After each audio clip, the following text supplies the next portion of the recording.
Hey everybody, it's Mitch and welcome to my next video. Today we are going to be talking about the Avengers Age of Ultron. Now if you haven't seen the movie yet, there are going to be spoilers, so you got two choices. Do you like spoilers? Stick around. If you don't like spoilers, watch the movie first. Alright, that being said, let's get started. Alright, so basically what's been happening in the Marvel Universe is, well, Hydra has been kind of a big issue after, Captain America, and the rest of the Avengers all get together to try and take down Hydra. They're just raiding Hydra bases apparently that's what they've been doing for the last year, during that big break where you haven't seen any movies.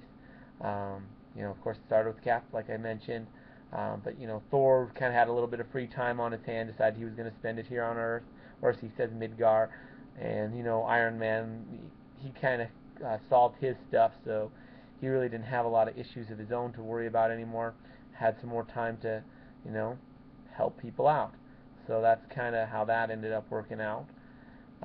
So it starts out in the middle of a Hydra raid, and they find Loki's staff in this raid. And Tony Stark decides to do something crazy. He decides he's going to analyze it and realizes there is intelligence inside this staff.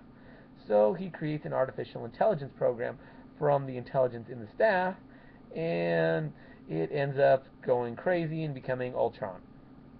Which, basically, Ultron's not that strong. His thing is, he's on the web, the thing that you're using to watch this video. In case, well, obviously you knew, but yeah, he's freaking using the web, and downloading himself onto new programs and stuff that way. Well, not onto new programs, into new bodies and stuff. Like, he lives inside the web, which is kind of cool. So he's building just newer bodies, constantly making new stuff. He ends up working with these kids with these special powers that they've been hinting at for many movies now, the twins. So he ends up working with them, Scarlet Witch, and I forget his name, but Scarlet Witch uses her powers to really mess with the team. She gets inside Iron Man's head, gets him to actually build Ultron initially,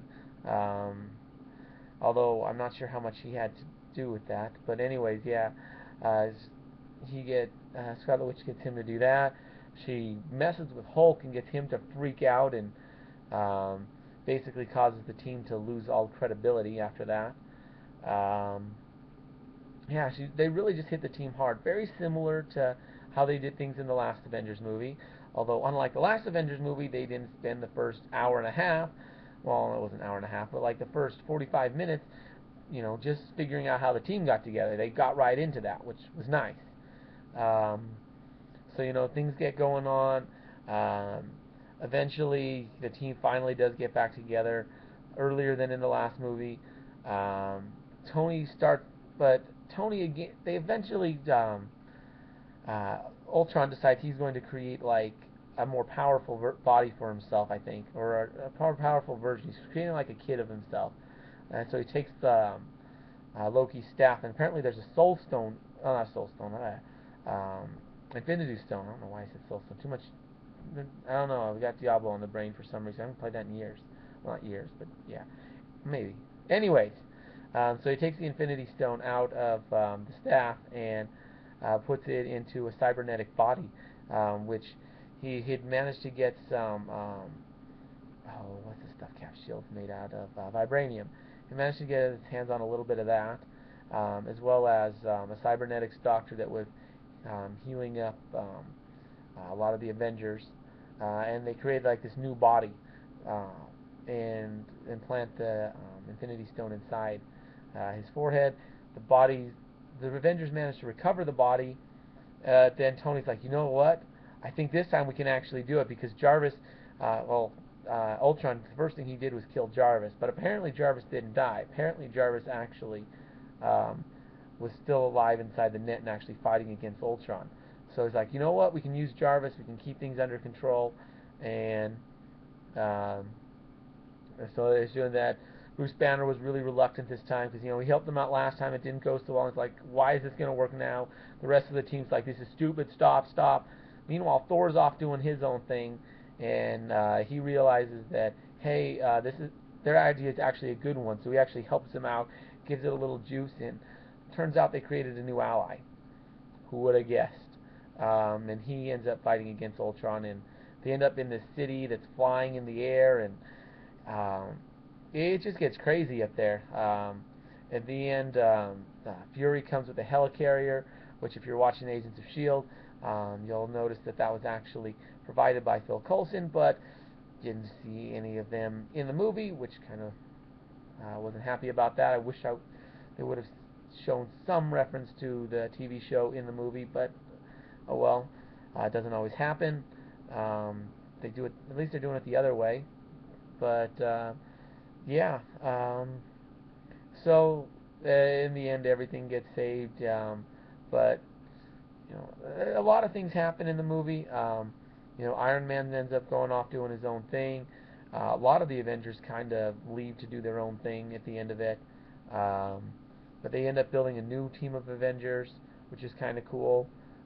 Scarlet Witch ends up coming around. For some reason, Clint Barton, Hawkeye, actually starts becoming useful. They really play him up in this movie. It's more of the grounding force, because I mean, everyone knows Hawkeye's like the lamest member of the Avengers. I mean, hands down, he is the lamest member. Okay, he doesn't ever miss. Anything else that he does special? Nope, not really. That's about all he can do, is just he does not miss when he fires a shot. So, you know, that's really his only power. I mean, even, you know, Romanoff's got, you know, a lot better. She's way more useful than he is. So, you know, definitely, but they put a lot of emphasis on him. They de-emphasize Iron Man a lot, because, you know, he's not supposed to be the leader, and he really stole the last Avengers, which, I don't know, I think that might not have been the best idea. I mean, it made the movie good.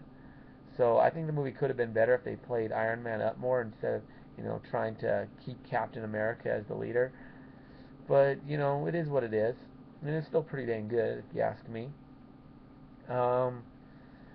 But you know, that's kind of leading to its own thing. Cap versus Iron Man. From what I hear, the next one, not Ant-Man coming out next month, but next year's movies, Captain America: Civil War is going to have Iron Man. There's going to be a big rivalry in that. So that's kind of, you know, leading to that. That's been building up since, you know, the first Avengers movie. So those two are so opposite in many different ways. Anyways, I can't think of anything else off the top of my head. I'm sure I'm missing a ton of important stuff. If you guys noticed anything that really stuck out in the movie to you, please leave it in the comments. I'd love to hear from you guys. If you enjoyed this video, please like it. Please subscribe to the channel for more awesome videos, and, you know, share it on Facebook or whatever, and just, you know, share it on whatever social media you got. Facebook's the only one coming to mind, really, that's good with these. But anyways, I'm Mitch, and I'll be seeing you.